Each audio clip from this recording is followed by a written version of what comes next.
we ho, ho we ho, ho we ho. They not like us. They not like us. Why does my shirt keep going down? I'm trying to make it look like I'm somewhat professional, but my shirt keep going down. Wait, what's going on, though? What's happening? What's up? Got that thing fired up. Hope all is well. Hope y'all doing good. Hope y'all doing great. I know it's a little later, but sometimes the best time to talk to people or the best time to get your message out is when people are winding down for the day. Because one thing, in my personal opinion, you reflect a lot on your day when you're winding down. Whenever you're laying in your bed and you're relaxing or you're watching TV and the TV's on in the background and you're surfing the web, or you're laying down or you're sitting in the tub or you're just straightening up the house, getting your day ready for tomorrow, I think sometimes that's the best time you kind of reflect on your day. Me personally, I do it when I'm at the gym. I do my best reflecting at the gym or when I'm driving. But a lot of people statistically reflect whenever they're winding down for their day. So I like to come on late at night or I like to come on early in the morning. You getting your day started. I like to throw new um, mindsets and new thinking at you the first thing of the day so you can reflect on it all day long. But um, I'm coming on here. We're streaming live on all social media platforms: Facebook, YouTube, Twitter, Twitch, Instagram. Welcome, welcome. I see you. What's happening over there? And if you're new here, make sure you're following. The same old corny stuff that everybody says. Make sure you follow and make sure you like and TikTok. Make sure you tap the screen. And if you would like to follow, go to the YouTube channel, watch from there. I'm gonna be saying the same thing. It's a little laggy on some other channels, but there at least I get paid. I might get a dollar for you being over there, and at least you can you know help support me while just watching. It really helps out. But I appreciate y'all being here. And I noticed that a lot of people I'm trending on, I think, Instagram. I don't know. I made a video about a guy spending his money on a dumbass scat pack of Hellcat or something like that. And I don't know. I guess people resonated with it. And I said, okay, cool, let's go. And, you know, social media will send you messages saying, hey, we push you, you push us. Like you go live, you post to us, and we'll push you, right? So I get people to stay on their platform. They push me on socially. I get my message out, and scratch my back, I scratch yours. All right. So let's get to a couple questions real quick before I get to a general lesson. What are my opinions on REITs? REITs are good. Buying your own real estate is better, right? So a REIT is when you put money into a pot and then the pot invests in real estate. It's like a fund that's almost syndication related. So if you don't even know what syndication is, so syndication manager or a fund manager. So if I wanted to start a syndication fund, which I did for a while, but I just didn't like it. It wasn't my thing. I just hated taking people's money. I hate borrowing people's money. I always felt super awkward owing somebody money. So I made them money, and then after I said, okay, after this time, well, I'm gonna make you some money, then I'm gonna just give it back. I didn't like that one bit. It just wasn't my thing. But anyways, syndication deal or syndication managers, what they'll do is they'll go out to multiple different people. You have accredited investors and non-accredited investors. A non-accredited investor is just anybody. Okay, and then you have, sorry, there's three different types. You have a non-accredited investor, accredited investor, and then you have what's called friends and family. Friends and family, you can borrow or invest as much money as you want from them. So if you go to your mom, your dad, your sister, your brothers, your cousin, as much money as possible. A friend, somebody you've known, some acquaintance, you can borrow as much money as from them. Not borrow, you can invest as much money into your fund. And what you'll do is you say, hey, I have an apartment complex I want to buy. It's $3 million. I need a down payment of $300,000. I'm taking a round of funding. You want to invest, you invest. If you don't, you don't.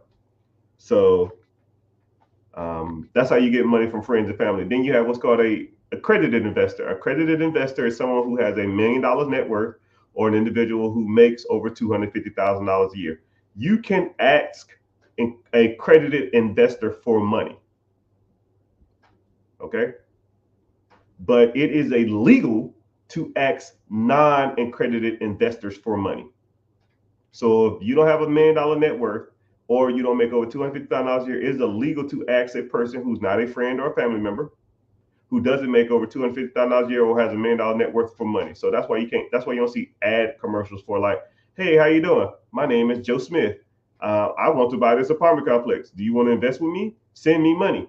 No, you can't do that. That is illegal, according to the SEC, it's the Security Exchange Commission.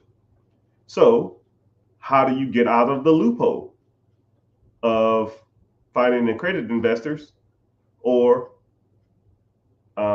having friends and family who had that kind of money? The trick is to find people who want to invest with you, but don't talk about your investment until you become their friend. It's kind of like a little weird thing. That's how you kind of get away with it. So, hey man, what's going on? How you doing? Hey man, I see you a real estate manager. Oh yeah. Anyways, you like to golf? Don't even talk about it. Now let's go golfing. You want to go out to eat? Let's go to the club. You like girls? Let's go hang out at the bar. You like to drink? All right, cool. Get the hanging out for a couple times. You say, what do you do? Oh, I have a fund. I raise money for real estate. Oh man, how much you need?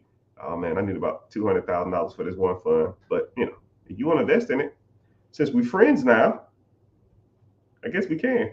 That's how you kind of get away with the syndication. But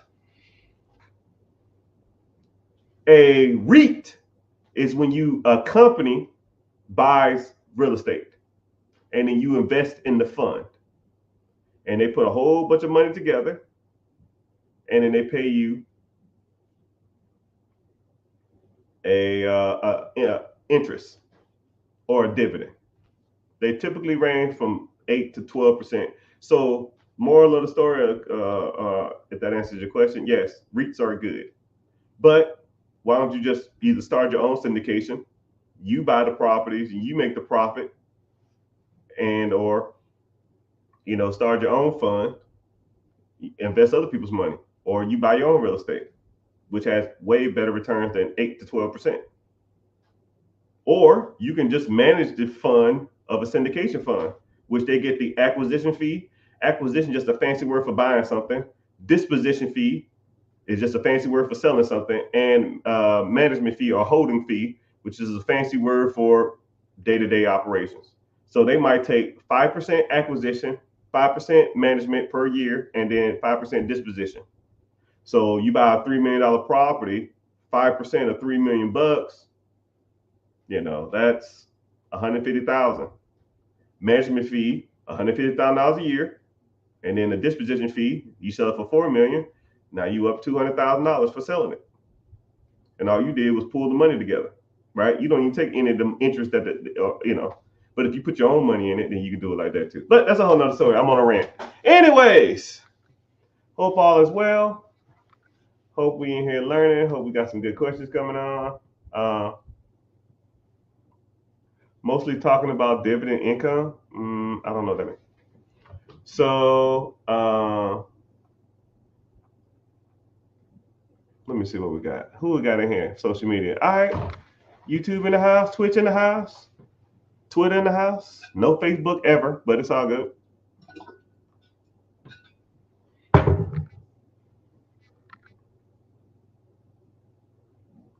How can I set up time with you about a business opportunity?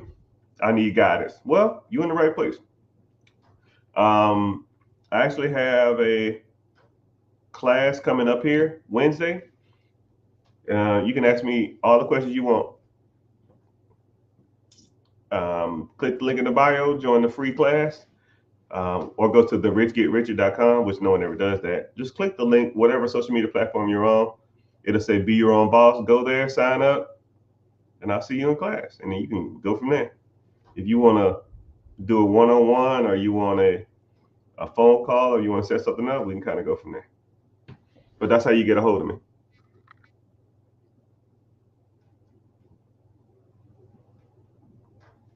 Thank you for the nuggets of knowledge. I appreciate it. What are my thoughts on Section 8? Oh my goodness, here we go. Section 8 is a good program for real estate. Okay?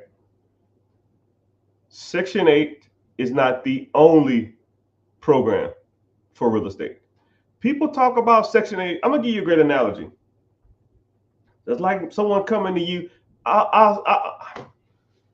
There's someone saying, what do you think about? I'm trying to think of a super popular team.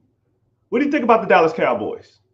Yeah, they're one team out of the whole NFL. They're a good team, but are they the best team?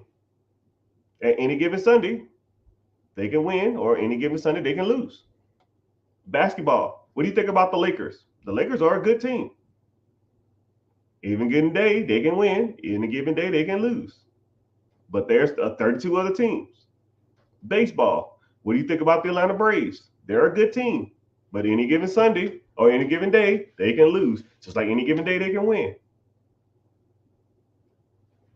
You need to know all the teams in the NBA. You need to know all the teams in the NFL. You need to know all the teams in baseball. It's the same thing when it comes to real estate. You need to know all the different programs, right? Because let's say if you found a deal, but Section 8 won't work.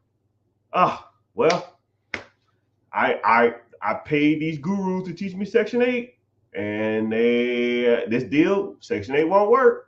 Or Section 8 in this state is crappy, or this is not a landlord renter friendly state, or Section 8 doesn't pay 90% or 100% or 80% or whatever the value of it is. Sometimes Section 8 gives you a small percentage depending on the state.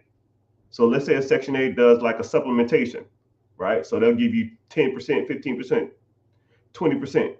If the rent is $1,000 and they give them $200, what the does I give about? That don't make me no difference. If they're $800 short, I'm kicking their ass out. It doesn't make a difference in certain states, so it's irrelevant. So in Section 8, some programs don't even work. You know about wholesaling, bird dogging, syndication? I kind of explained that. Section 8, do you know about lease option? Do you know about buy and hold? You know about bird strategy? You know about fix and flipping?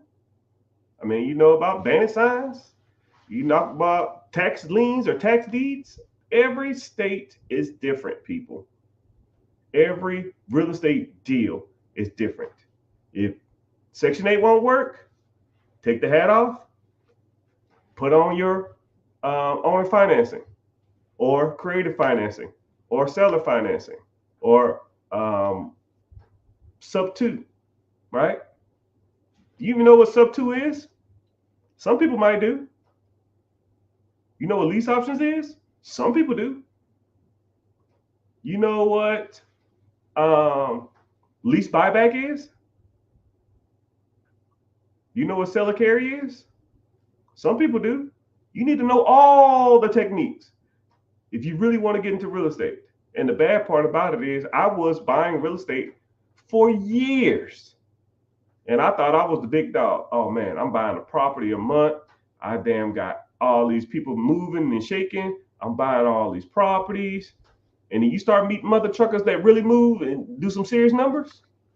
And I'm talking to them about certain programs and certain things. And it was like, bro, what the are you talking about? Like I had 40, 50, 60 apartment properties or whatever. And then you start meeting mother cluckers with 31, 32, 3,300 properties, 8,000 properties, 8,000 properties. Younger guys than me and you. I'm in my 40s, so guys younger than me. You got 8,000 units? How the hell you do that? Like this. Boom, boom, boom, boom, boom, boom, boom, boom. And I'm just like, I don't even know what that means. I don't even know what you're talking about. Yeah, I can tell you don't know what you're talking about. That's why you gotta learn. That's why you gotta learn. He ain't lying. I ain't gotta lie about no freaking money. I almost wish someone would call me a liar, cause I go on rants. I got my receipts. I'll Google and show you everything that you ever asked me.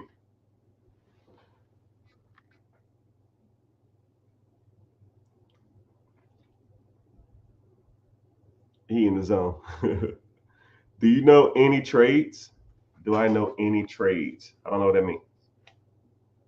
I don't know what that means. But welcome in, everybody. Thank you for coming in. YouTube is doing okay. Twitch is doing okay. Welcome in. I don't know who be zooming in from Twitch. If you in from Twitch, man, say something. I appreciate you being here, man, because I never go on that platform. I don't even think I remember my password. But I do like, it shows I'm on there. So, hey, I cater to you. So if you want to watch this, if you're enjoying this, you find value in this, if you want to watch from YouTube, it'll help me out more, please.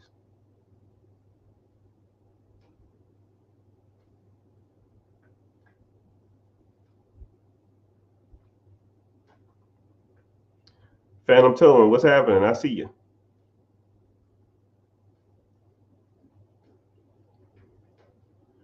Would people?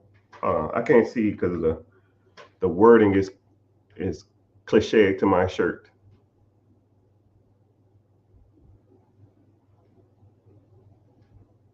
Would you find people who really wanted to help themselves? Would I find people? I don't know about would I find people and go give them what they help. You know, one thing about me, man, is I get on here and I just talk. Right? You ask a question, and why I really provide value to people is that when I talk and I speak, I try to be genuine and I try to give you straightforward guidance. And if you give value to people over time, then whenever they really need something, they'll come and find you. So that's what, I'm not finding anybody. I just get on here and talk. All right. Someone said, any guidance for contractors? Yeah. You know, the weird part about it is I wrote a book on how to scale a contracting, landscaping, roofing, general contractor company. But I only wrote like 10 pages and I just never did anything with it. But that's a whole nother story. But if you wanted to get deep dive into it, we could, you could.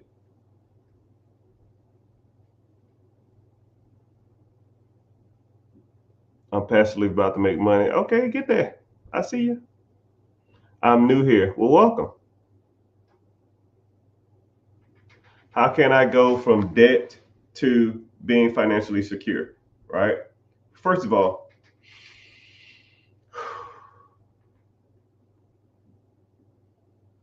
when people say stuff like financially free, financially secure, rich, a millionaire, or any of that type of stuff, that's almost like talking vague. It's like someone saying, hey man, I want to be slow. I'm slow now and I want to be fast. Okay, cool. Hey man, I'm overweight now and I want to be skinny. Okay, like what is that? What is skinny? What is fast? What is financially free? What is financially secure? And once you kind of like you say that, take a step back, define what that is to you, because we're all different. Some people say financially secure is having enough money every month, extra money every month. But that's still just a blanket statement. It's not a number. Because once you have that number, then we can go for the number. It's hard to chase an idea, right? I'll give you a great example. I want to be a ladies' man. Okay, what the hell does that mean? I want to have 3 girlfriends that I can pick from to potentially be a wife. Now we're talking, because that's a specific task. All right. I want to be skinny. I don't know what that means. Well, I'm 240 now. I want to be 180. Okay, that's a go. We can hit that, because now you have a starting point, and now you have metrics on success. 230, 220, 210, 200, 190, 180. Simple. I want to have at least $10,000 worth of passive income every month, which, sure. Okay, cool. Now we got a number. Now let's start talking about passive income. Let's start talking about more income. Let's start talking about side hustle income. Let's start talking about the money you're making now. Let's talk about the money you're spending now. Because once you understand that it's just numbers, break down the numbers, and you get ahead. So, to answer to your question, I don't know how much he said go from debt to financially secure. I don't know how much debt you got. So we got to get rid of the debt, because good debt puts money in your pocket. Bad debt takes money out your pocket every month. If you stop working, how much money are you bringing in every month? Most people is going to be zero, or even less than zero. Like, I want you to think about it, right? Because jobs are this idea that it's like a false sense of security, right? I want everybody to do this exercise. I want you to imagine tomorrow you lost your job. And I hate to be like negative, because I try not to talk like this, but this is just an experiment. You lost your job tomorrow, and you didn't work for the next 3 months. On average, month 1, month 2, month 3. How much money would, and let's say you had, I don't know, $10,000 in your account. How long, 1, would it take for that account to get to zero? And 2, how much money is going out of your account every month, and how much money is coming into your account, not including your check? Okay? I want you to really sit. I want, if you don't remember nothing today, right? Because this is learning, it's a stepping stone. If you don't remember anything today, remember that. Hey, we got to do some layoffs. The economy is a little tanking. We got to let everybody go. It happens all the time. And let's say you couldn't find another job for 3 months. 1, how long could you survive without a job? 2, if you had $10,000 in the bank, which I know most people don't, but let's say hypothetically you had $10,000 in the bank, how long would it take before it's gone? How much money goes out of your account? And another easy way to do how much money goes out your account every month, and how much money comes into your account that you don't work for.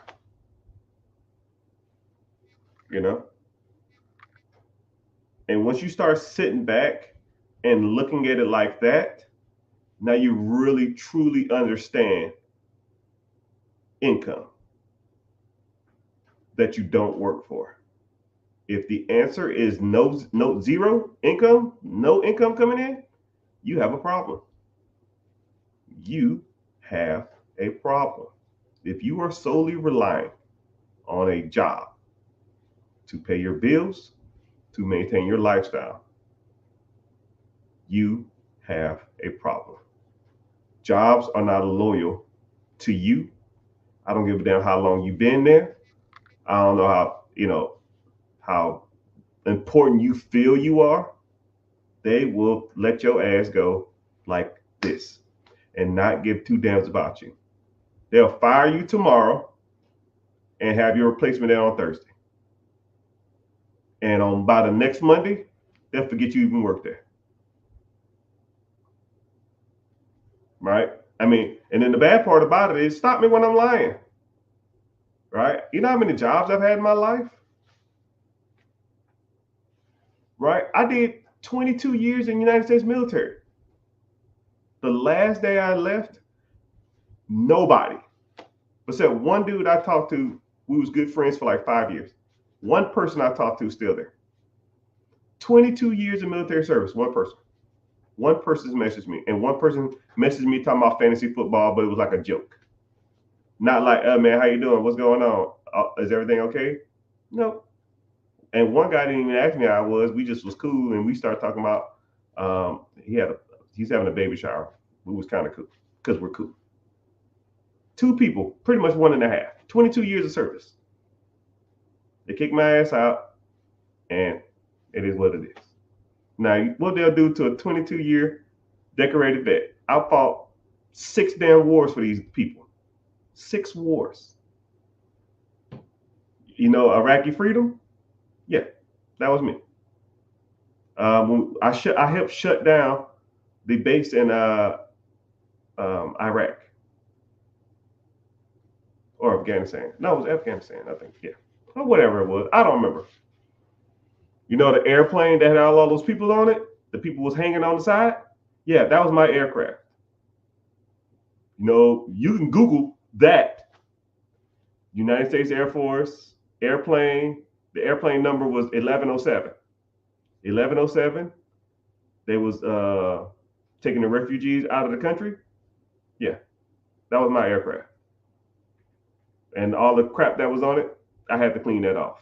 So the people that was hanging onto it, that was in the landing gear or hanging onto the door that was closing, yeah, I had to clean that shit off. I thought it was hydraulic fluid. Guess what? You think the motherfuckers told me thanks? They don't give a damn about you. They didn't give a damn about me. Your job? They don't care about you. They care about the bottom dollar. And that's the bottom line. If the job's objective or your work's objective is to make money, which most businesses are, if they're not making money, the first thing, right? I learned this at Harvard Business School. I didn't even have to go to Harvard to learn this. The first thing people cut when businesses are in turmoil, employees. They're not going to cut their ads. They're not going to cut marketing. They still got to advertise. They still got to, promote their services. They make people do more with less. They do more with less.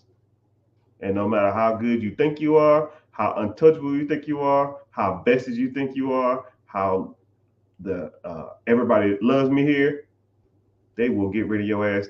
Now, here we go. Let's do this.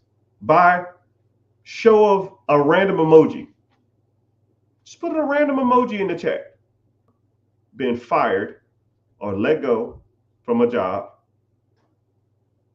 for unforeseen circumstances or not to because of against your own will. Okay? Put an emoji in the chat. I want to just see if you've been let go from a job because of whatever reason. Don't make a difference.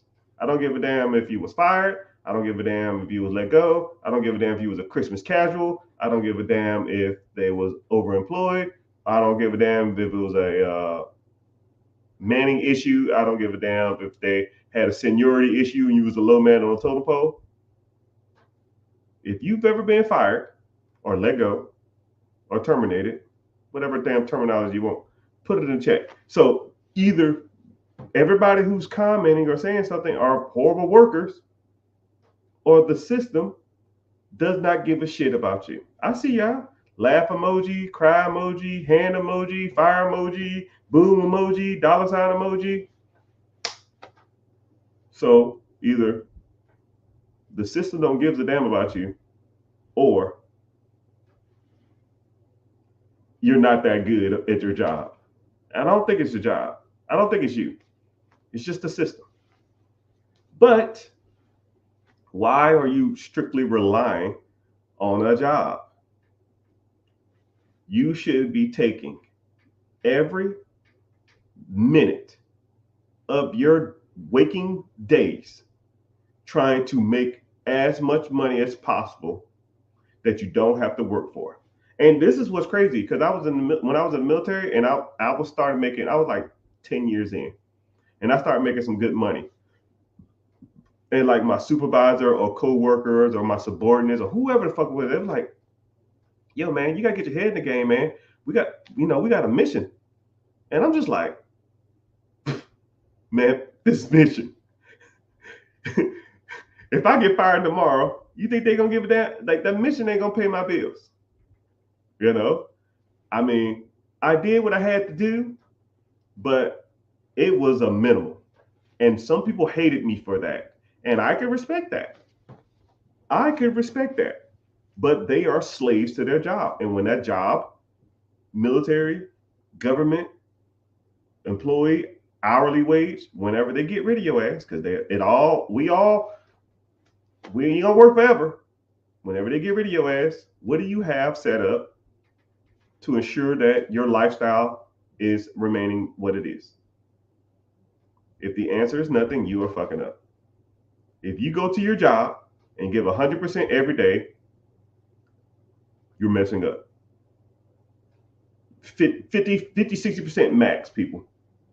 The other 40%, when you're on your lunch break or when you got a free minute, ain't doing nothing, you need to be working on your side hustle, working on your side business, working on your business structure, working on raising capital, working on looking at real estate, working on business acquisitions, working on investing.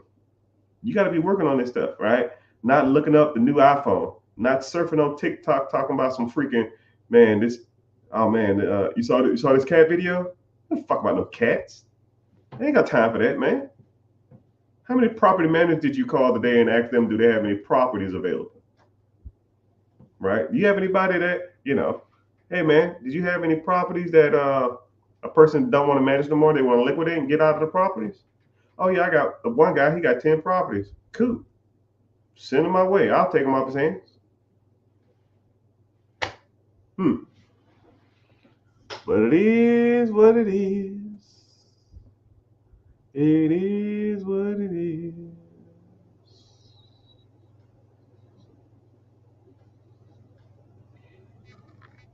They not like us. They not like us.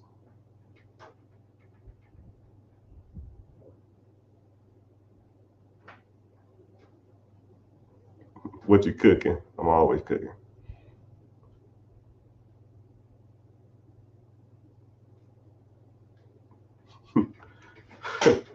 Why always get somebody in the comments talking about Kamala or Trump? And y'all know my opinion on that too, man. All that shit's bought out, right? I gave the example yesterday, but hell, I guess I'll give it again, right? I donated money to a candidate, and those mother cluckers, his team called me every week. Hey, how you doing? You need anything? No, don't need anything. Oh, okay, cool. Cause I gave a decent amount, right? If you want to try to guess what you think of how much I gave, put it in the comments. And then all I said, I wanted to talk to the guy or the girl. Said, okay, we'll see if we can work something out. 3 days later, I got a call. Talked to one of the big dogs for 3 minutes on the phone. And he asked me, did I need anything? I said, no, just wanted to talk. Said, okay, cool. That was that. You think your vote really makes a difference? You think these people out here, you think politics do what's best for you? No, they cater to the stock market and they cater to business owners. They cater to people that can really contribute to their contributions in their campaigns. Now think about it. Kamala went to some, I think it was a black fraternity, I think, a black sorority, and they raised her $1 million for in her campaign, and she showed up and gave a speech. So I want you to think about that. $1 million and a presidential candidate will show up at an event that you're hosting and give a speech. What about 5 million? What's she doing for me then? I think her first week initially running for office, she raised $11 million. Let's say if I gave 10.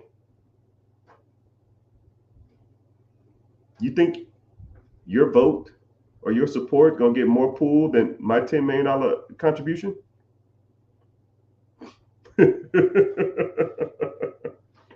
Come on, man. Come on, right? Let's say if I did the same thing with Trump. You know, you give your little $25, you wear your Trump shirt. You think you really moving the needle? Hey, Mr. Trump, here $10 million.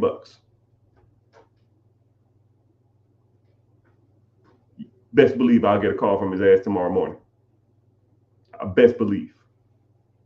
And I'll say, hey, what's the next event you got? I want to come through. Oh, sure. My team will set it up. Fly out, probably meet him backstage, shake his hand. I say, hey, yo, since more likely you're going to win this, I need a favor.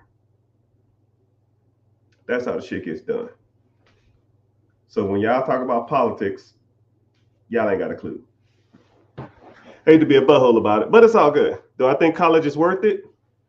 Yes and no. More so, you know, the things I learned, I think it's a combination of a lot of things. Do you need college? No. Do I think it's worth it? No. But do I appreciate it? Sure. I think I learned more in 4 years in the military than I did 4 years in college. But I honestly think there's like 4 major significant events that taught me more about my day-to-day stuff than any of that. First of all, I had to take a what's called a BIC in the United States military, basic instructor course. And it taught me like pitch, tone, vernacular, presentation, conveying a message, like how to public speak. And it was like 7 weeks, 8 hours a day, 7 days, 5 days a week, 8 hours a day, 5 days a week for 9 weeks. I learned more in that public speaking big instructor course than 90% of the shit I learned in college. That, and I almost recommend everybody to do this, right? You can do BNI, you can do Toastmaster, and that type of stuff like that, where they make you better public speakers. That type of stuff, worth every penny. And then the first day you get in there, they'll say, okay, cool. You need to give a 3-minute speech on who you are. Go. No prep time, no nothing. You just like, and then they'll say, okay, cool. Come back next week. We learned what we did right and wrong. We record each other, and then we watched it. A week later, we had a public speaking event. They gave us a random subject. Mine was, what are the benefits of being an ant? They said, what's the benefits of being an ant? You have 30 seconds to get your talking points. You need to talk for 5 minutes. Go. 30 seconds. What are the benefits of being an ant? So I'm going to give you some public speaking 101. First, you need an introduction, then you need a summary, or then an entering summary. Then you need talking points. And then you need, that's pretty much it. For a 5-minute speech, it's not that long, right? So You have a strong shell. You're super strong, and you work all day, but you work for a passion of loving your queen or something like that. I forgot what I said. Introduction. Hey, how you doing? My name is Ernest. I am a worker in Salem, Massachusetts, and I just blah blah blah blah blah. Once you kind of get it, once they kind of, and then we went from 5 minute speeches to 10 minute speeches, and then we went from 10 minute speeches to 15 minute speeches, to 15 minute speeches to an hour long speech, and then the hardest one was an hour long impromptu random subject speech. I don't know if you ever had to sit there and talk for an hour on a subject that you don't have no clue about. But once you mastered public speaking, you got it. Anybody in here can give me any subject. 3 hours straight. That's the power of learning proper public speaking. 3 hours, any subject, any. I don't give a shit what it is. Like I'm talking now, just talking. Just talking. No subject. Thank you for the follow, whoever just followed me. Appreciate it. You got to learn that type of stuff, man. And then like people come up to me and say like, yo, man, I want to go raise capital. I want to find some private investors. Cool. I give you 30 seconds to think over your thoughts. I want you to pitch me why I should give you the money. It's got to be 5 minutes long. It can't be shorter than 4.5, and it can't be longer than 5.5. Go. Man, I don't know what to talk about. So why the hell am I going to give you the damn information? You can't even talk to nobody. If somebody walked in this room right now and they say, hey, how you doing? This is a Japanese investor. He's looking to buy $45 million worth of apartments in the United States this week. I felt like he was the guy to come to. Cool. Hey, how you doing, sir? Welcome to America. How was the plane trip? Oh, man, that's crazy, man. That jet lag is weird. What's the hour differential? Ain't it like 14 hours or something? Oh, man, that's crazy. I visited Japan once. I was in the United States military, and I visited Japan, and it's great food, great culture. I love it. It's very beautiful over there. What part are you from? Oh, yeah, I always wanted to visit up there, too. That's more north, right? Is it kind of cold? You see what I'm doing? I just made that shit up.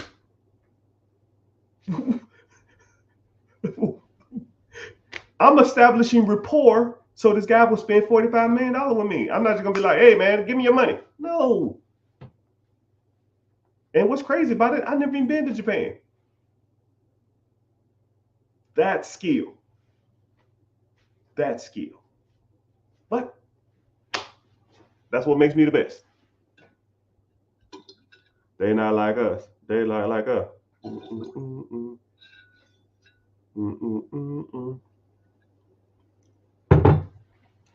Thoughts on a cleaning business? Yeah, cleaning businesses can be very lucrative because one, it doesn't require a lot of moving parts, and it doesn't require a lot of like inventory and stuff like that. It's pretty straightforward. I mean, cleaning supplies and a person to clean. I mean, training is almost, you need training, but I mean, how extensive is the training portion of cleaning? Most people who are going to clean for you know the basics of cleaning, right? You might want to do it a certain way, but cleaning businesses are good businesses to have. I feel maybe in the next 5 to 10 years, cleaning services are going to be one of the biggest markets out there. It's not prevalent yet, but it will be. So I want you to look at industries as like, I call it the lazy factor. What industries can you get rich off of people's laziness that has no main competitor? Think about it like this. If I don't want to drive somewhere, I call Uber. If I wanted not to cook, I call Pizza Hut. If I wanted, somebody to come walk my dog, I call Rover. If I wanted somebody to come clean my house, I go to,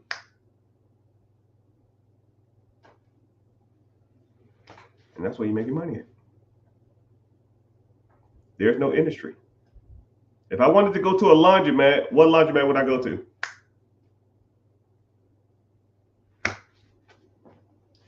Industry disruptor. There's no major laundromat services. They tried to scale laundromats, but it just doesn't scalable. It's not a scalable business nationwide. That's why you have niche areas for laundromats. Right? Let's say you wanted to hire a maid service. Where you going? Google? Cool. Are you the first person when they Google maids in your area, cleaning service, your area? If they Google that, are you the first 1, 2, or 3 that comes up? Because if you're not, nobody strolls. Let's be real. Anything past the 4th option is not even an option.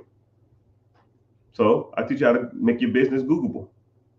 How you rank at the top. You got to pay for that spot. You want to be the best, you got to pay. Say word.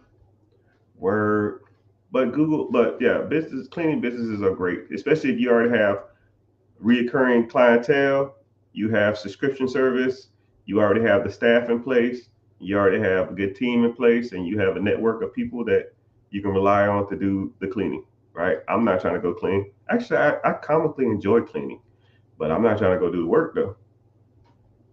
I'll sit right here and manage that shit just like a phone dispatcher. Boop, boop, boop, boop, boop, boop, boop, boop. If y'all get that reference. Some of y'all are too young for that. I need help with business funding. Okay, I got you. Link in the bio. Anybody interested? I'll kind of talk about some of my services, my commercial break. Tap the screen for 15 seconds. Make sure you follow while I'm giving my little commercial spiel. I try to do it every 15 minutes.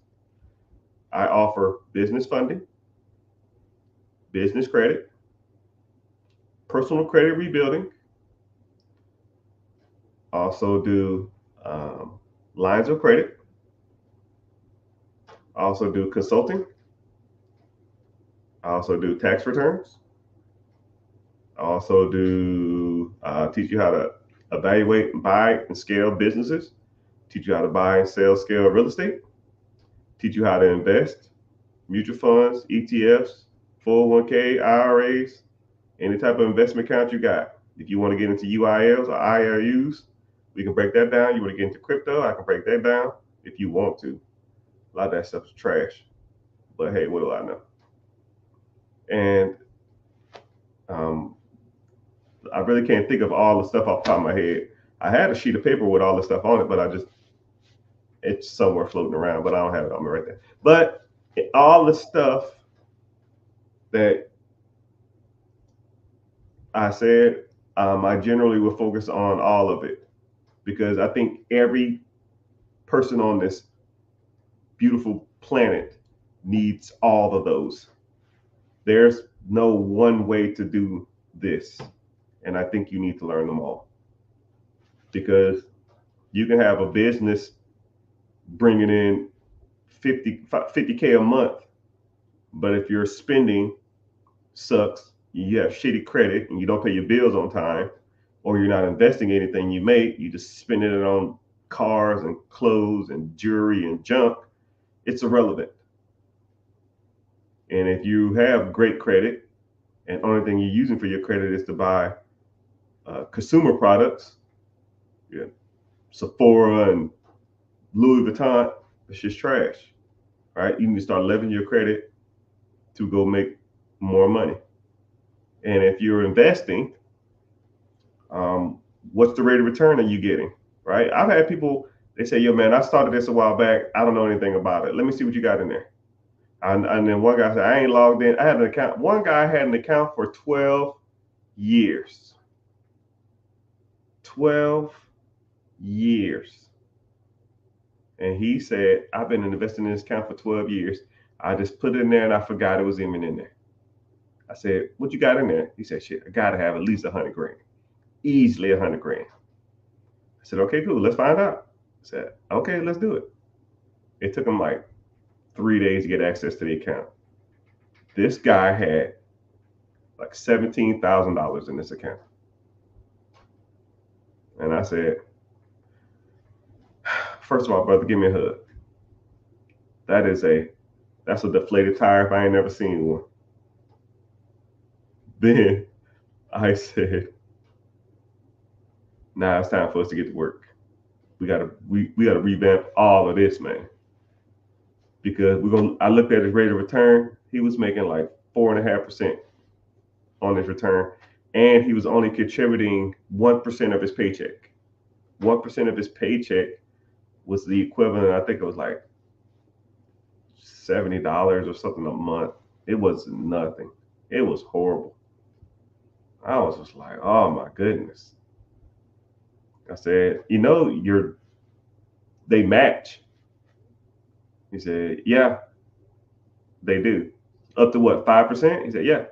Okay, so if you put 5% in, and that's $500, you get an extra free $500. So now you're at $1,000 a month. $1,000 a month times 12 months, that's $12,000. That's almost more than half of what you made over the last 12 years. He said, yeah, I know. I said, all right, let's fix this, please. So you don't know what you don't know until you start talking to people who do know what they're talking about. All right. Someone says, how do you analyze buying an existing business? Can we hire someone? Yeah. Me.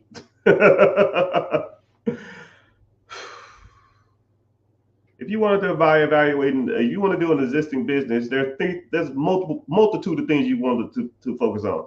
You want to focus on cash flow, the P&Ls. You want to focus on existing debts. You want to focus on the different types of loans. You want to focus on down payment. You want to focus on your credit score, whether you own that type of business or if you even know anything about that industry. And there's a multitude of loans and different programs out there to acquire those type of loans. If you want the government assistance, which is the best way to go, you're going to need a 680 credit score. And there's multiple different packages: SBA Express, SBA Flat, SBA 7A, SBA 504, and then a general business loan. General business loan is $5 million or more. More likely, you're not going to even qualify for that. But if you want SBA 7A, you're going to be between $350,000 and $5 million. $5 million at a 10% down payment of a 680 credit score, you can buy that type of business. And then you got to do what's called debt servicing. Debt servicing is when you assure that that money that comes in from that business can cover the loan. So for example, let's say if a business is making cash flow to you,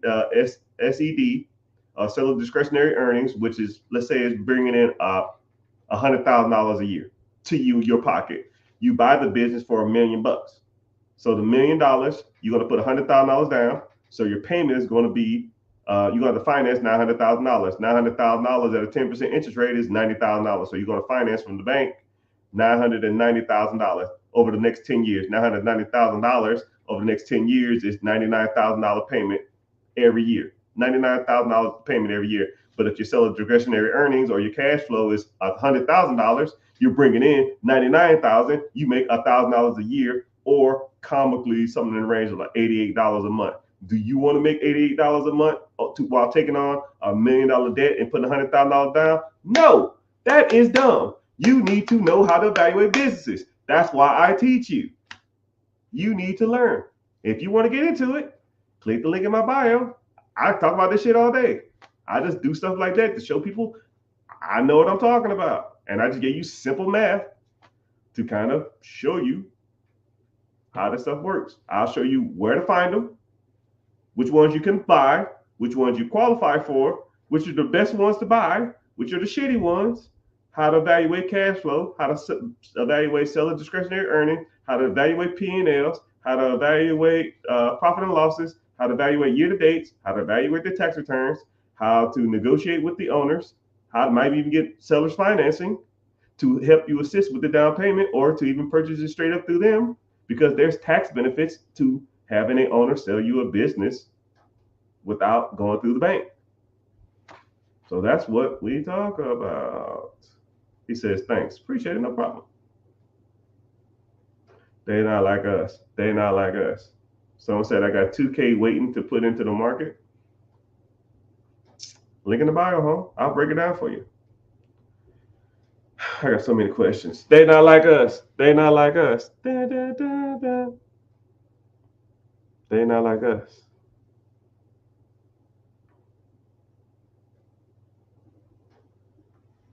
Someone said I made $70,000 in passive income from buying a franchise. Took 2 years. Hey, too easy. You know, I don't really. Sometimes I don't like the word passive because sometimes, I mean, a lot of times you got to do some work. You got to do something to maintain that process. Sometimes it's a little more extensive than others, but you still got to do stuff for it.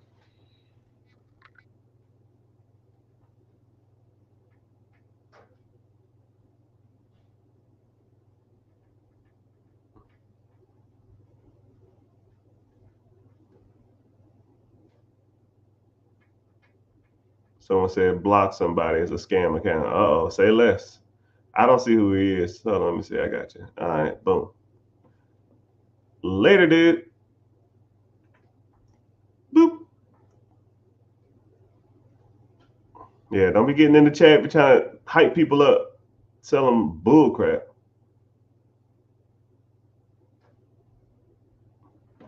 How long does it take from start to end doing an SBA loan? Good question. It really depends on your loan, but generally it could take 4 to 8 weeks. It depends on the loan, though. You have what's called an SBA 7A. An SBA Express loan. SBA loan. Express loans can take up to 4 weeks. A SBA Express, now SBA a 7A loan or a 405, they take a little longer because it's more paperwork and stuff like that, and you're going for more money. So yeah, that's a great question. They're not like us. They're not like us. They're not like us. They're not like us. Business to start with 25,000. Well, first of all, my guy, we don't start businesses. We buy them. And $25,000, if you find the right deal, you can get something working. I would be looking for owner financing deals, and I'll be looking for yeah, you can get something started. But 25,000, I would probably try to raise more money too. Go to the banks and raise more capital. Use their capital to assist you with that down payment because your money's cool, but someone else's is better. And if you have to use yours, then use yours. If you don't have to use yours, then use somebody else's. Right? So, for example, if you have 25,000 and then you go to the bank and raise another 50,000, now you got 75,000. Now your buying power, you have more buying power.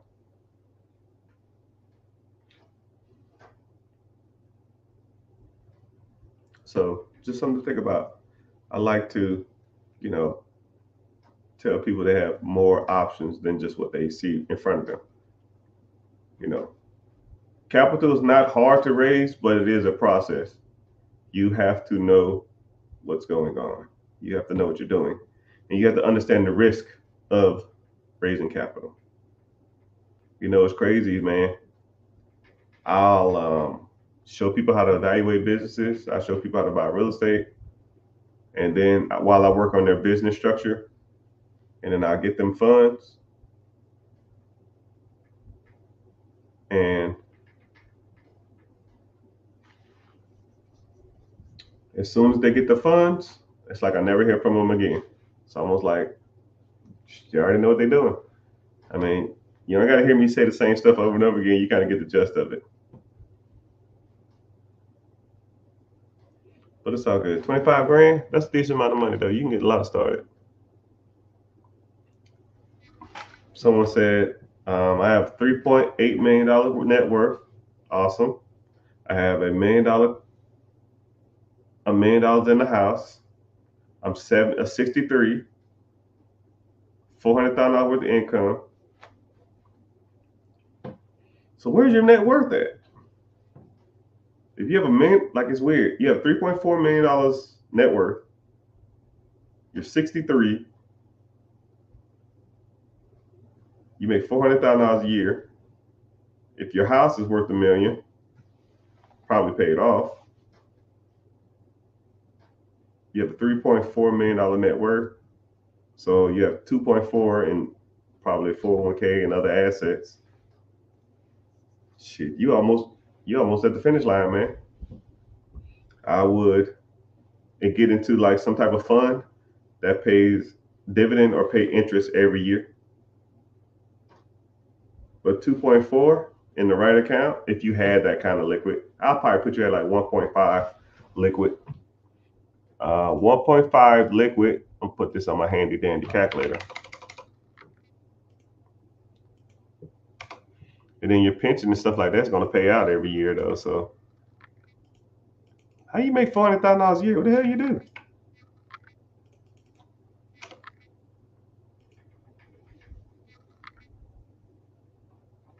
You'll be making just in interest $200,000 a year, right? But if you go from $215,000 a year, if you go from $400,000 to $250,000 a year, that's a lot, man. That's a lot. It's almost like if you made $50,000 a year and then you go to $25,000 a year. It's like half your salary. But you're not bad off. What I would do is I would try to get out the majority of my debt and try to save as much money as possible to put it in something.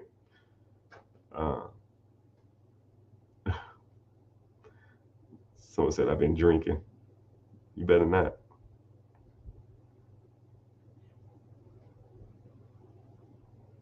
I got the side hustle stuff down. Yeah, I meet a lot of people that got good side hustles, but they don't do nothing with the money. Like, if you have a side hustle and you take your side hustle money,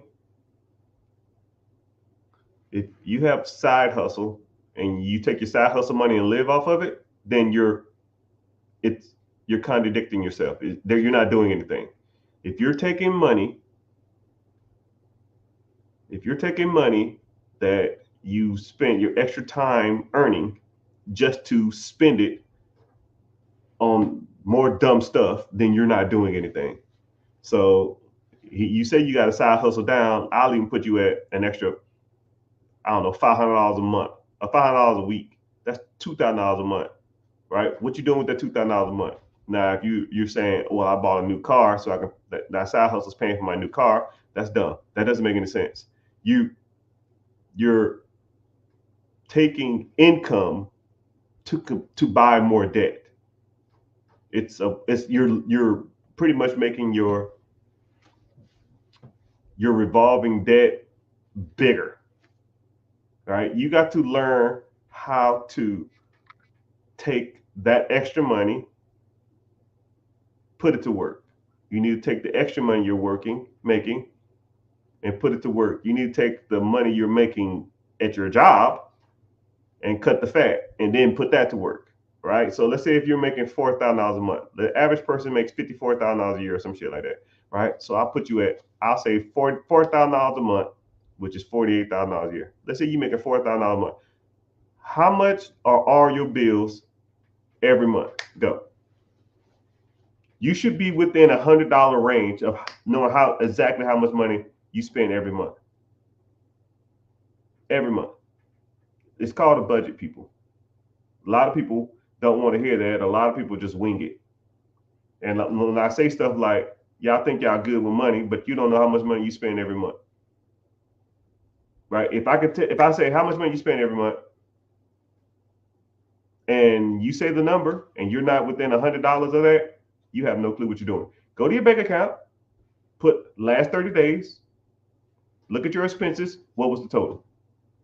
I promise you'll be $2,000 over what you probably said. $1,500 over what you said. $1,000 over what you said.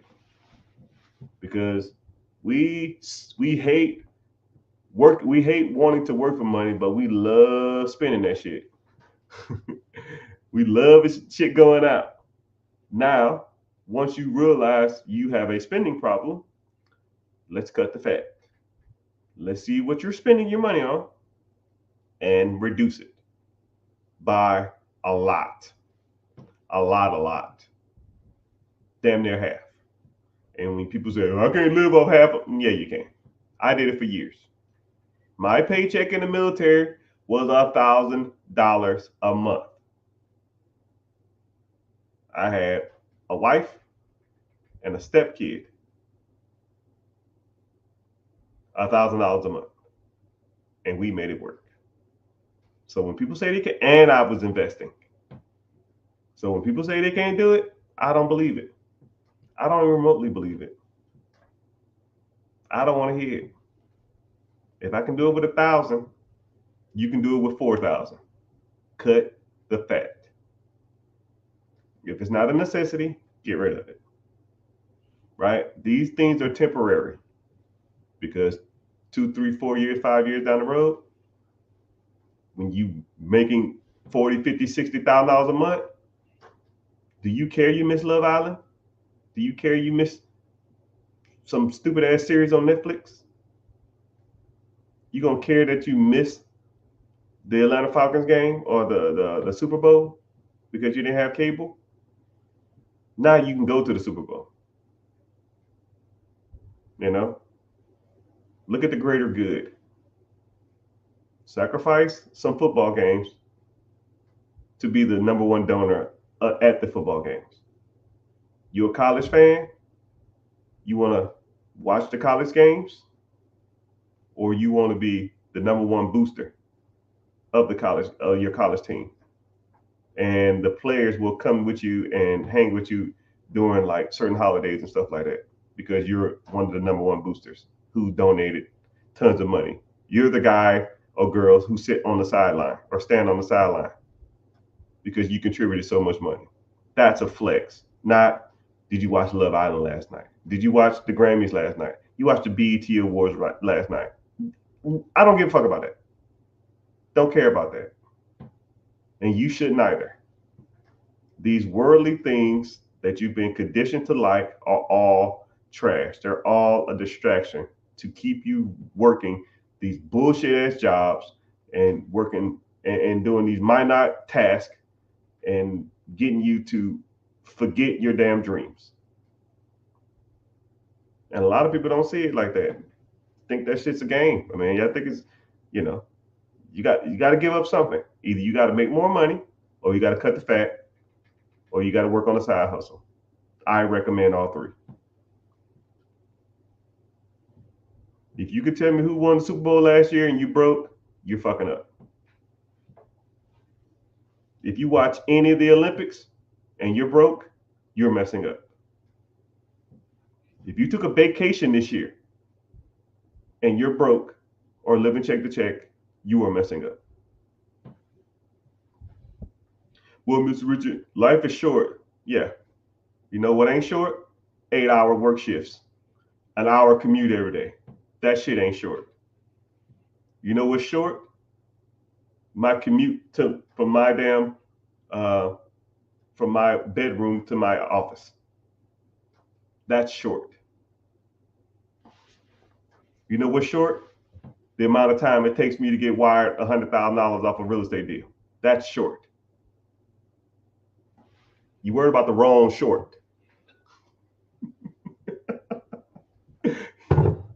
You worry about the wrong short. Life is short. No, my patience is short. For people they say stuff like that. That's what's short.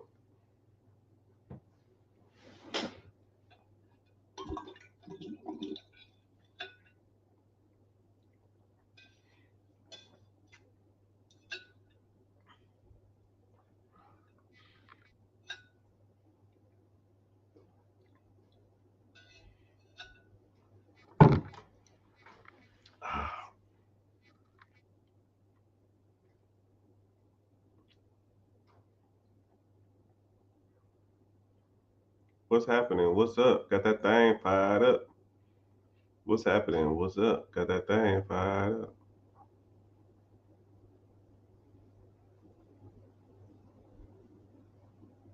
What's happening? What's up? My dog.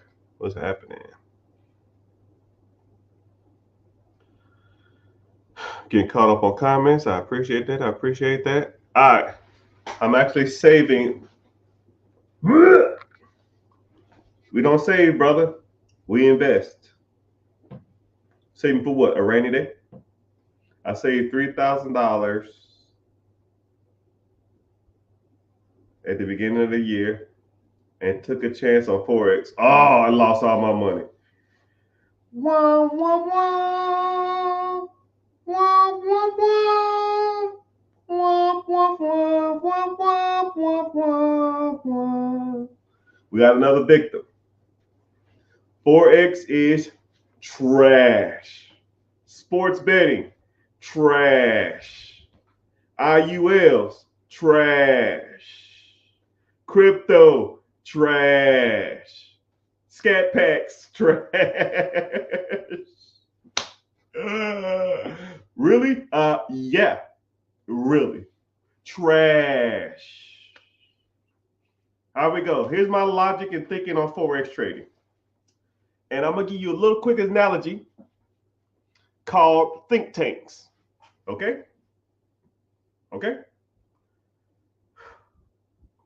Whenever you get to a higher level of investing, right? Day trading, calling shots, puts, stop loss, all of that kind of stuff. Whenever you get into that type of stuff, watching the market, trying to ride the waves and stuff like that, there's levels to it. You can be the best Forex trader in the world, but you will never, ever outperform hedge funds and think tanks. So what a think tank is, so I want you to think of a company right there, right? Okay, so you have brokerages or financial houses, and then you have hedge funds, right? But they're kind of the same thing. A brokerage house is like the big dogs, right? The Fidelity, the Charles Schwab, the Goldman Sachs, all of those guys. And within those, they have what's called think tanks. And in those think tanks is a group of people, and all they do is talk about money, the market, trends, trying to ride waves or ride waves up or ride waves down. They're trying to ride up cycles and short down cycles. Now, I got a job offer to be a think tank guy. You get a flat fee and you get commission depending on how good you do. So, for example, let's say my salary was $300,000, and then I met one of the people that also did it, but they worked there, I didn't. They hire the smartest financial people out there. The MITs, the Harvard, the Yale, the Princetons, the Browns, the Cornells, the Stanfords, some of the smartest people in the world. They're super, super nerdy. They're super, super analytical. And they still get it wrong. And you're telling me that you're going to outthink and perform guys and girls who sit in pretty much offices and rooms and collaborate and think of all the different ways to make money. This is their day. They get in there at 9 and they probably leave at 8. 10 hours a day. That's all they do. And you trying to like ride a TikTok trend, or you might have a good hunch about something, and you're going to outperform these guys while sitting in your basement eating a cucumber sandwich while the kids running around talking about daddy, daddy, take me to the park? No, not even close. You might get lucky every once in a while, but statistically, you cannot predict the market. Nobody can predict the market. These are the smartest people in the world, and they still get it wrong. And you're going to do it sitting in your pajamas, watching Maury, eating ice cream at 2 a.m? Forget about it. That's why all that shit over time loses. Because you might hit every once in a while. Even a broke clock right twice. You might hit every once in a while, but over time, statistically, you will not win. I hate to be the bearer of bad news. I'm not trying to damn bust your bubble. I'm not trying to be an asshole. It just doesn't work long term. If you want to generate wealth and be rich in America, you have to play the long game. You will not get rich overnight. You will not get a hunch that a little, and then bet the farm on it. And if you do hit, congratulations. You statistically beat the system once. Take your winnings and never touch it again. But you know what people do? They got 3,000. They put it on something. Now I'm up 1,000. They took the 4,000. They put 1,500 on it. Now they have 5,500. Shit, I got this down now. They put the whole 5,500 on it and they lose.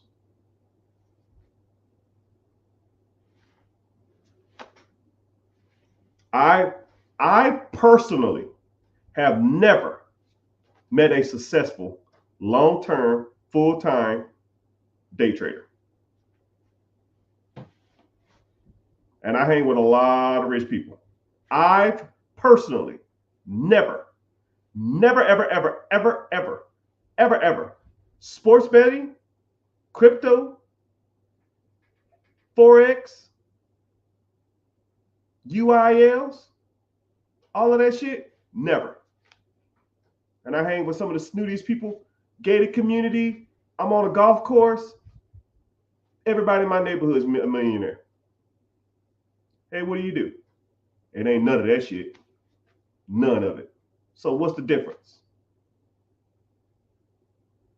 You cannot sustain that trash over a long period of time. And if you're sitting there telling me you can, show me. I want to see your finances, and I want to see a long period of time, and you're not working. You might hit every once in a while. Not over a 5-year, 10-year period. It ain't happening. It's not happening. You making money. You made money during COVID. Show me. 2020, 2022. Show me your finances. How much money you made during a down market? You made money 2019 or 2017? Show me. You made money during 2012? Show me. You made money to 2019 or 2008? Show me. You made money during 9/11? Show me. There ain't no fucking way. There's no way. Everything was going down.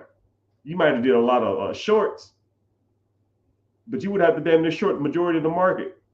But not everything went down. So it's almost irrelevant. I'm not too worried about Forex though. Yeah, don't worry about that shit. It's trash, man. That's just my opinion though, right? But I'm sure somebody gonna come for me in the comments. I got a buddy. Yeah, I'm sure. Yeah. I got a buddy who used to date Mr. T too. Yeah, I got a homeboy who best friends with Beyonce. Yeah, I'm sure. Yeah, I know. Yeah, show me. It don't work, people. Stop trying to get rich quick. Stop trying to do these chase scams. Stop trying to do these Forex shit. You're not. It doesn't work that fast. You got to play the long game to be financially rich or wealthy for a long period of time. Right? And the bad part about it is tag anybody that you think makes a lot of money in the shit and any of that stuff I said. Tell me, shoot me a DM. Mr. Richie, you're wrong. Cool. I'll fly you out. Let's go. Show me your finances. Log in. We'll see what happened. Get the fuck out of my face. Bye. We'll see. Technically, no. Let's reveal. Let's rip the Band-Aid off. Right? Look, here's my businesses. Here's how much my businesses make. How long I've been doing this. Here's my numbers. Here's my tax returns. Next, your turn. We'll see what happened is I did no, piss off. I don't want to hear it. Don't want to hear it. I'm thinking about buying a solar panel company or a roofing company. It'd be worth it. Ooh. I actually have a buddy who teaches you how to scale from the ground up roofing companies. So if you ever really want to get into it, shoot me a DM. or click the link in the bio and join the free class. Treat her right. You got to treat her right. What's happening, sirs, man? What's going on? Someone said I need to get my crap together. Yeah, we all do. Right? I mean, one thing about it is, it's really not about getting your crap together. It's not like a long jump. It ain't like you take off sprinting as fast as you can and then you jump as far as you can and hoping for the best. It's not like that. It's almost like walking a marathon. You know it's far, but you walk everywhere. Now you just have a destination. You just got to start. You just have to start. You just have to get your shit together and start. You know, it ain't a sprint, jump as far as you can, hope you make it to the other side. That ain't gonna work. You have to start walking, and then once you get to a goal, let's set a goal. Okay, let's do a half a mile.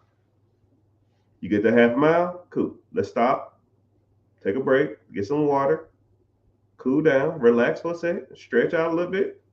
You ready? All right, let's get to walking. And that's how you do it, man. And then one day you'll look back and you're like, holy shit, I done walked 10 miles. Okay. Was that bad? Actually, it really wasn't.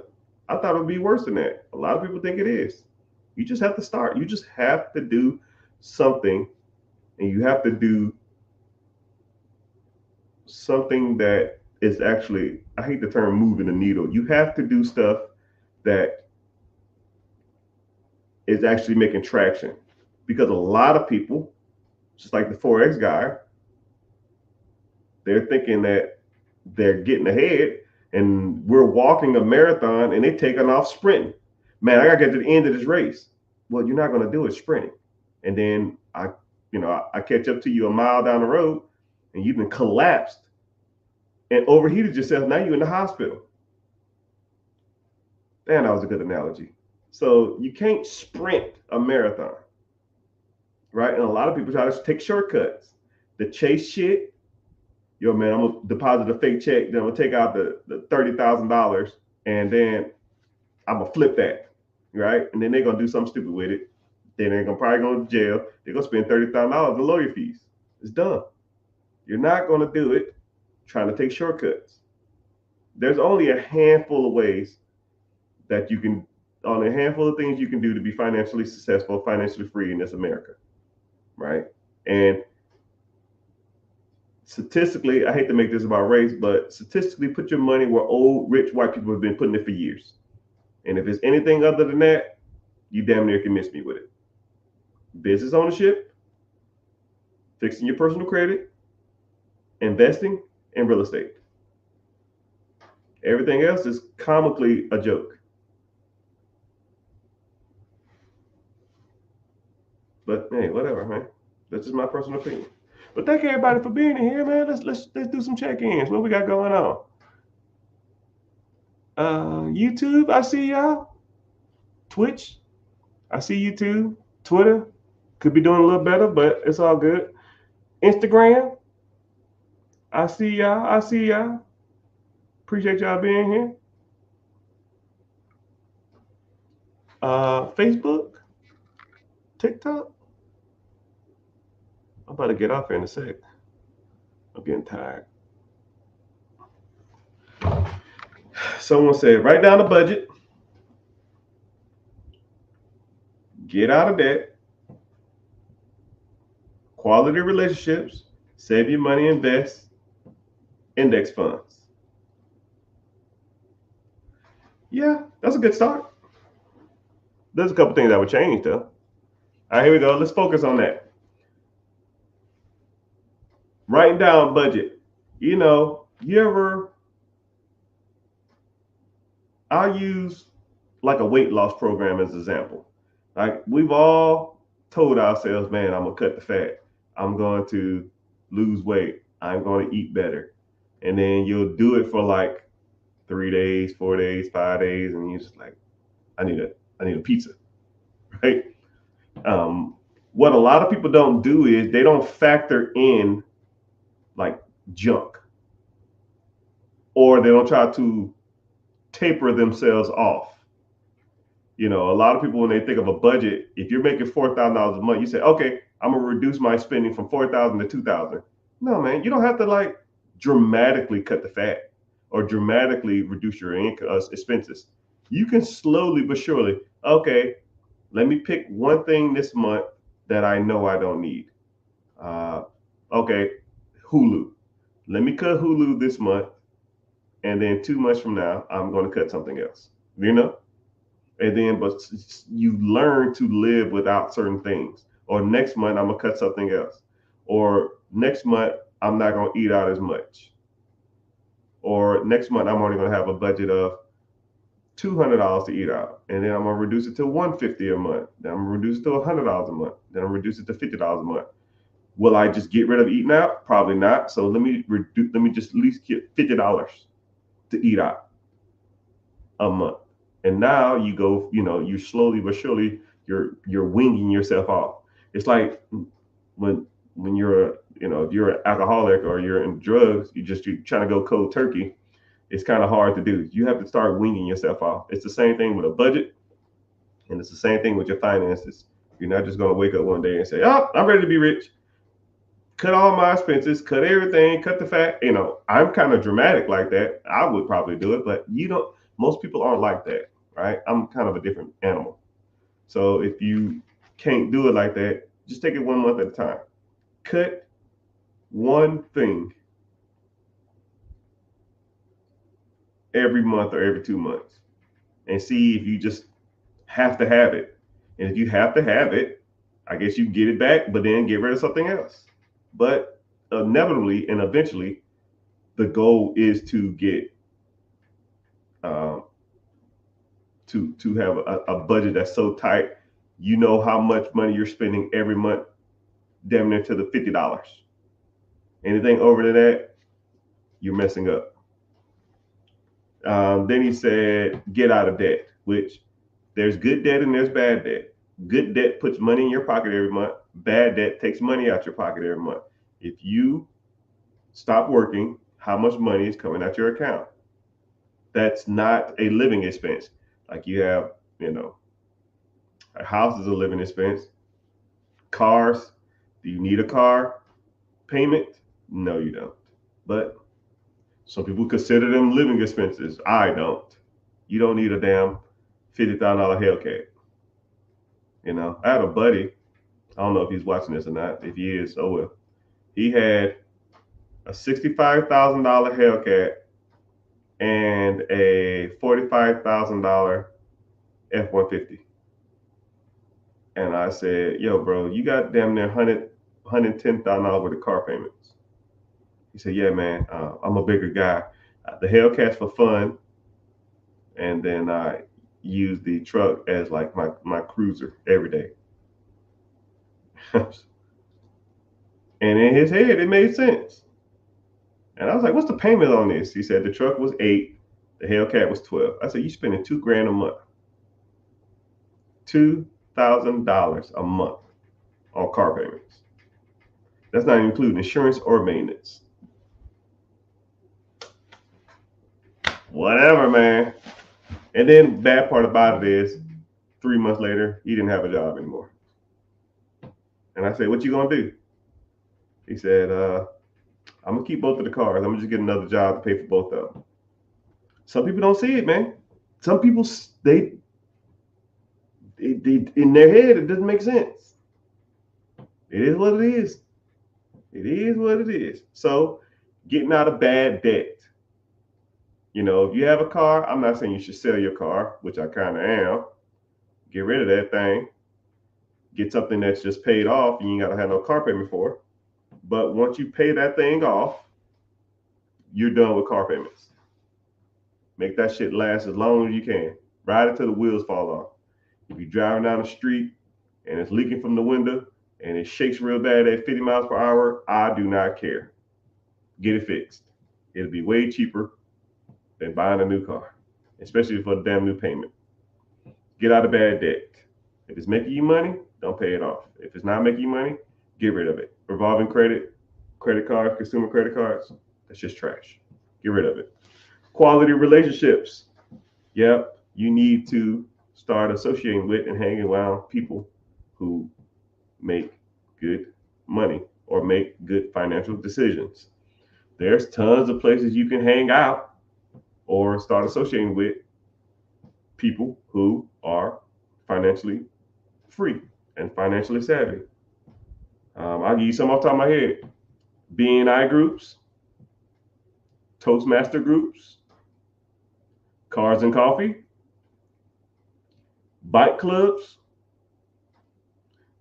You know, like some of these guys who ride some of these expensive ass bikes and these bike clubs, they have like $4,000 or $5,000 bikes. If you have a $5,000 bike, you probably don't have a lot of worries in life when it comes to your finances. Once you start hanging around those people, then you will start indirectly learning more about finances and money. And the bad part about it is a good road bike is only like $150. You can go to like Facebook Marketplace and find a good road bike for $150. And then you be riding next to guys with $5,000 bikes, but you just say, hey man, I'm thinking about getting into cycling. I've been cycling around my neighborhood, and now you're getting in shape and you hang around rich people. Cars and Coffee. You don't even have to have a car. Just go and talk to the people. Hey man, this your car? Yeah. Oh man, what year is this? 72? Yeah, my dad had a 73. He sold it. My mom sold it when he passed away, and I was so mad at it. Right? They didn't even get the value for it, what they wanted for it. How much is? If you had to put a value on this, what do you put it at? I don't know, 75,000. Oh, okay, cool. Yeah, we ended up getting like 30 grand for it. I know we got ripped off. I'm just making shit up. I'm just having a conversation with the dude. Establishing rapport. So where you from? You from around here? Cool. What do you do for a living? Oh, I do this. You establish a rapport. Stuff like that. BNI groups. REO meetings. Real estate, REI meetings. Go there and hang out with people who talk about real estate. That's all they do there. You want to talk about real estate? Go to a real estate live event. And it just be people in there, and all they doing is talking about what investments they got, what investments they had, what money they lost, what money they got, and all they do is sitting there talking about money. You will almost get, sometimes I go to these things and I'll just be like, yo, bro, like, let's talk about something other than money, because that's all they talk about. And I'll talk about money all the time. But there's tons of places you can go. And I just gave you some off the top of my head. All right. If I sat here, I can probably talk for an hour just off that. But there's multiple places you can go in your community where high net worth individuals go. Right? Just think of where rich people would hang out. High-end gyms. Right? Think about a gym membership. Let's say the gym membership is more than your freaking $20 Anytime Fitness, or your damn 24, your whatever, LA Fitness, $40, right? Go to a high-end gym, right? My gym is high-end. All right? I spend a lot of money a month, and everybody in there is pretty much well off. I thought I was doing good until I started meeting some of these people in there. I was like, what the fuck? How much you make? God dang. Hey man, what you doing for lunch? Nothing. Let's hang out. My treat. Or your treat. You want to make all the money. Okay, let's go. Chipotle across the street. But yeah, you got to start hanging around people with money. Facebook in the house, I see you. Save and invest. Save your money and invest. Saving the money and investing is just like the getting out of debt stuff. So you want to save as much money as possible and invest as much money as possible. I'm not a real bigger on savings. I feel like anything that's an emergency, I can put it on pretty much any credit card. If you have a $3,000 credit card, what emergency is going to cost more than $3,000? A flat tire, a rental car, an emergency flight, $3,000 credit card. Why do people have savings accounts? What are you saving it for? A rainy day? I don't know what the fuck that means. Right? I've never understood the principle behind a savings account. You don't need them. Right? Now, if you have like a way to save or something like that, like sometimes I have like an overdraft protection and maybe keep like $1,000 or something in there, but or every time I spend $1, every time I slide my debit card, they round it up and put it in there, or they put $1 in the account every time. It's like $1,000. Anytime I get over $1,000, I just transfer it out. I don't care. Put it into an investment. Right? Invest your extra income. I don't give a damn if it's side hustle. I don't give a damn if you cut your bills or cut your expenses. All that extra money needs to be going to investing. All of it. No more rainy day shit. We don't need that. Get you a decent credit card. The crap hits the fan, slide your card. That's what that's for. And then you pay it off with that extra money. Then when that credit card's paid off, then you go back to investing again. You don't stay in debt. Right? And you for damn sure don't use it to buy consumer products. Ooh, I saw a watch on sale. I saw this dress on sale. That don't make any damn sense. And then index funds. Index funds are cool, I guess. ETFs, a little better. Mutual funds, maybe a little better than index funds. But whatever vehicle you use to invest in, it's irrelevant. It's irrelevant. Just do it. Like Nike. And then wait a year, wait 2 years, wait 3 years. Take a step back, reevaluate. How much money is this making? How much money have I made? I've been putting $300 in this account a month. I've been putting $500 in this month account. I've been putting $60 a month in this account. And over the average of the last 3 years, it's made me 9%. The stock market average is 10.2. This is a little low. Transfer. The stock market average is 10.5. I'm doing 12.5. All right, well, shit, let it ride. Or maybe look out there and see if there's other stuff I can get into. You know? And that's the game, people.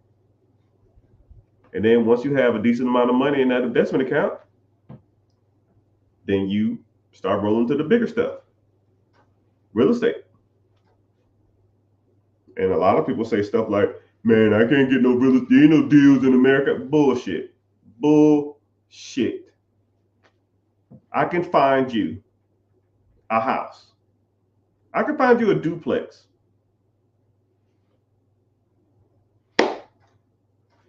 In the next 5 minutes.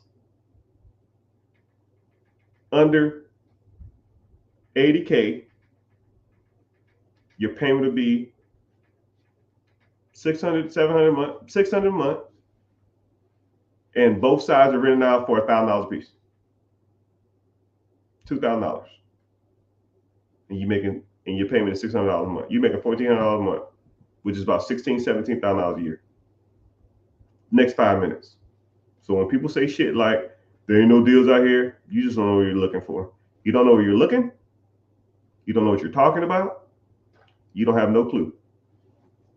You are a mouse running through a maze with blinders on and headphones. You don't listen to what anybody say, and you don't know what you're talking about, because there's people like me, and some people I associate with, and some people I know out here buying up everything. But hey, it is what it is, people.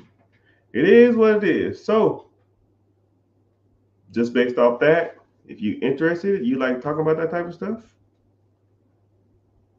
click the link in the bio, join a free class. Find it in New York City. Come on, man. I said I'll show you a place, not in no fucking New York, and for damn sure not in California. First of all, there's not even duplexes in New York. At least I don't know of any. But you know, the bad part about it is there was a house. I was looking, there was a house. I want to say it was in Brooklyn. Yeah, maybe it wasn't in Brooklyn. I don't remember.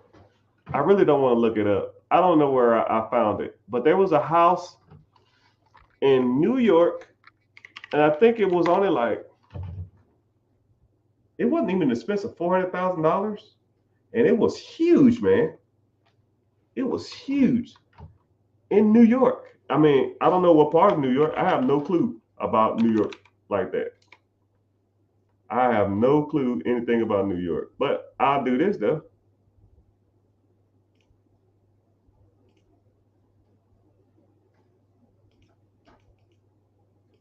Let's do this. Let me find a multifamily.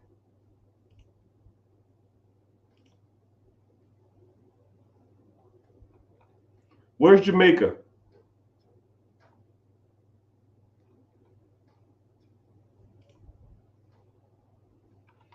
Jamaica, New York.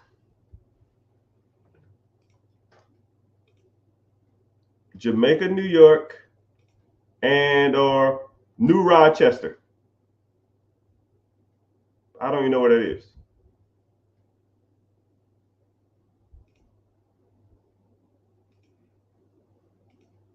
Jamaica, New York. I found a duplex, 3 bedrooms, 1 bathrooms, both sides.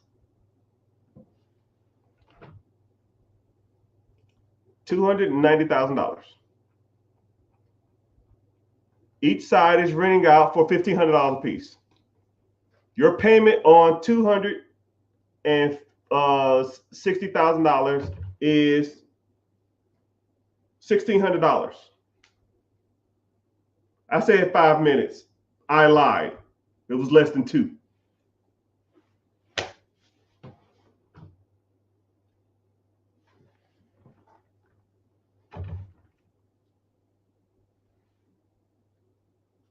Duplex. Asking price. Payment.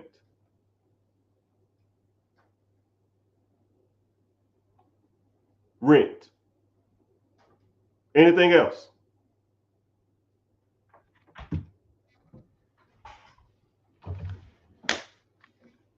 Y'all can't see what I see. I just had to show them on TikTok. I showed them exactly what I just said.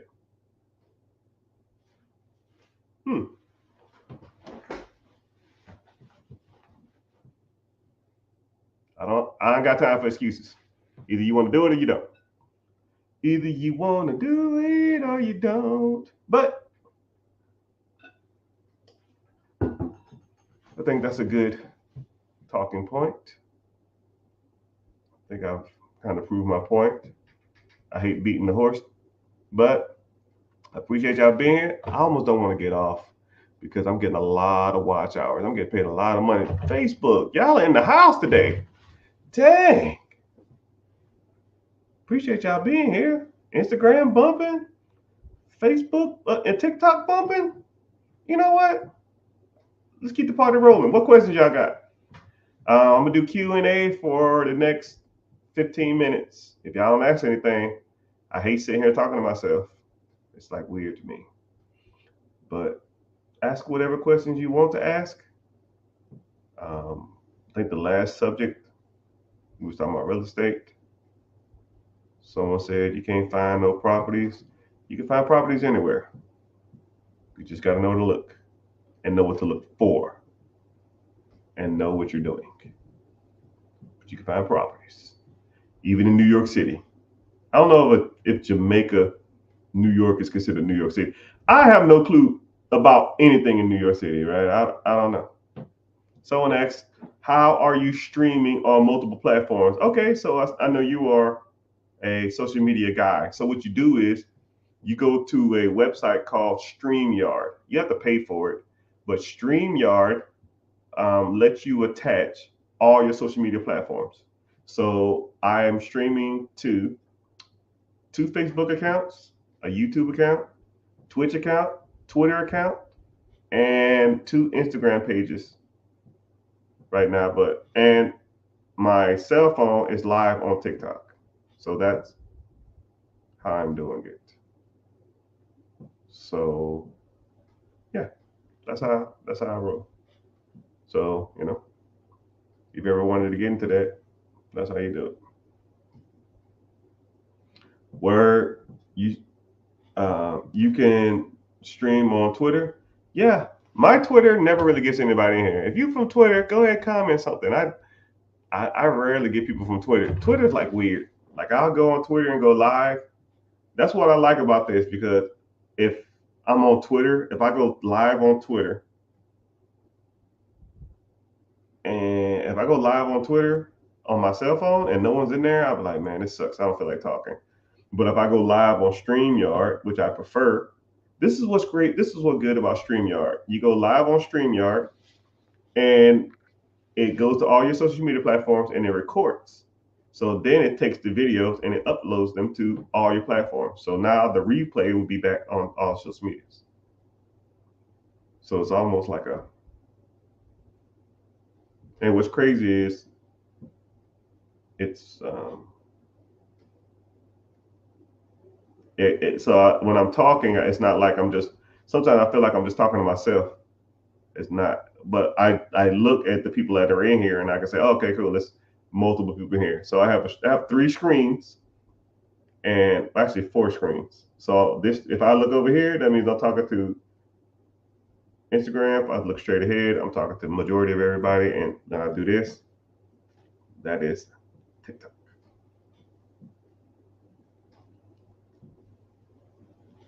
Someone said Jamaica is in Queens, New York. Queens is one of the 5 boroughs. Okay. I'll take your word on that one. What do you think about Sam Club business cards?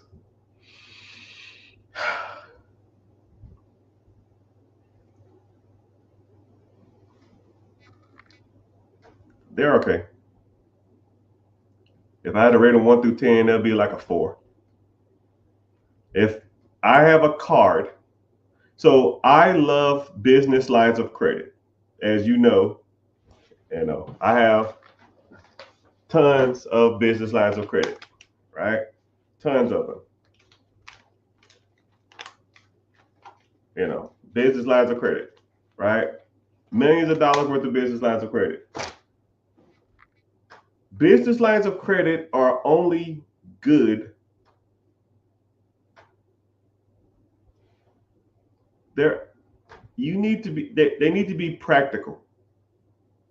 They need to be applicable.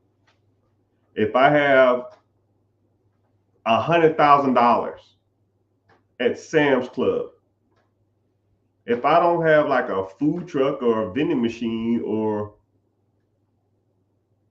something to that nature, what's the point? I can't do nothing with it except use it at Sam's, right? If you want business credit to show up on your business side, which doesn't reflect or move the scale on your personal side, that's good. But if I only can use $100,000 at Sam's Club, what's the point? Why? What the hell am I going to buy? Here we go. Everybody in the chat, here's $100,000 Sam's Club card. What the hell are you going to do with that?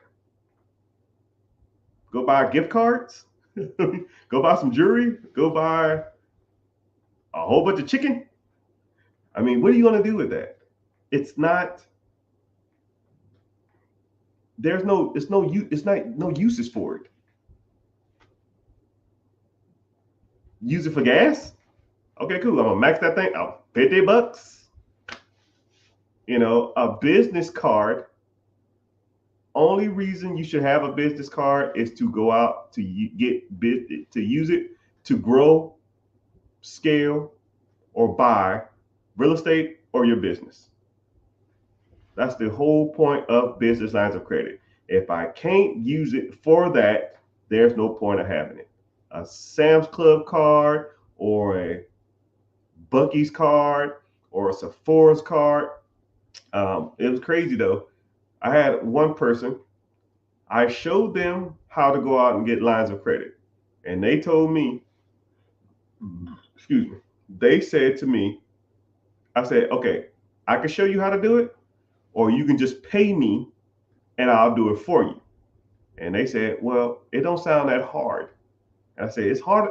I'm going to make it seem like it's easy, but it's going to be harder than you think. And they said, okay. And I broke it down. I gave them a list of stores, a list of lines of credit, told them how to say it, what to do, how to apply, when to apply, whatever. 2 months later, I get a call or a message. Hey man, I tried, it didn't work. Well, it kind of did. What is kind of did? I thought I was going to get like 15, 20. I thought I was going to get like, 50, 60, $100,000 worth of lines of credit or business credit. I got 12 grand. I said, okay, well, 12 grand, I guess it's better than nothing. Well, what'd you get the cards to? I got $3,000 at Home Depot. I got $4,000 at Victoria's Secret. I got $2,000 at Sam's Club. I got another $2,000 at the gas station. And I got another a secure, no, it was secure, it was I got a charge card, a Discovery charge card for $3,000. And I said, sit down. What I'm about to say is going to probably hurt your feelings. What you just did is almost complete opposite of what I told you, and horrible. None of that is usable. $4,000 at Victoria's Secret. What the hell are you going to do with that? $3,000 at Home Depot. What the hell are you going to do with that? $2,000 in gas cards. You going to get $100 a month in gas? How is that helping you? $2,000 at Sam's Club. It's not helping you. And a $3,000 charge card. You know what a charge card is? A charge card is when you slide your card, your balance is due at the end of the month. So you put $2,000 on this line of credit. At the end of the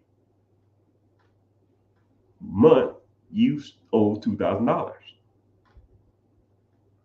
And you want to get into real estate?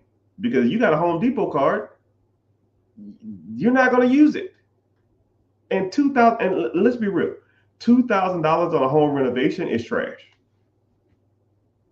$2,000 don't even buy you the freaking paint. $2,000. You can't even get half the bundles of shingles in roofing. You can't even get your hard materials for $2,000. Now you know what you got to do? I got to sit you down. I got to dissect your business profile, your credit profile, and I got to get rid of all this bullshit, all the hard inquiries that you did because you did it wrong. Now you got 6 hard inquiries on your damn credit. Now nobody's going to give you money. Your block is hot. Now I got to go ahead and get all this crap off your credit. And then we got to go for more rounds here in about 3 months because you raised $12,000 on bullshit. So in 3 months from now, I'm going to teach you again. You can either do it my way, pay my fee, or do it yourself. Oh, I'll pay. Cool. 3 months later, $75,000 from Chase, American Express, and Bank of America. No charge cards, 0% interest for 2 years. That's why people pay me what I'm worth. But I really can sit on here and talk all day, people. All I'm doing is kind of trying to prove my worth to you guys and show y'all that I'm not out here playing around. If you are interested, last call. Last call for alcohol. Last call, people. If you're interested in learning about business credit, buying a business, scaling a business, buying real estate, sub twos, commercial, duplexes, quadplexes, Section 8, investing, fixing your personal credit, working on your business structure, LLC, EINs, business addresses, DUNS number, trade lines, whatever. You want to work on getting your business credit higher, or your personal credit higher, or your credit profile higher, or your whatever, getting all those inquiries off. Hard, whatever. That's why you go to the big boys or the big girls, because we know what we're doing here. And whatever step, wherever you are in your journey, I'm just a guide. I'll get you to where you need to be. But you got to take a step forward. You got to want to do something. So if you're interested, click the link in the bio, join the free class. Right? Don't sell your information. You sign up, I will never reach out to you again after you come to the class. I don't care. Don't need your information. Don't need to sell it. Don't need to solicit it. Even though I get offered a lot from a lot of people and a lot of money. Yo, man, sell me your information. Piss off. Don't need it. But Facebook, YouTube, Twitch, Twitter, X, Instagram. Appreciate y'all for being on here. Avita Zane.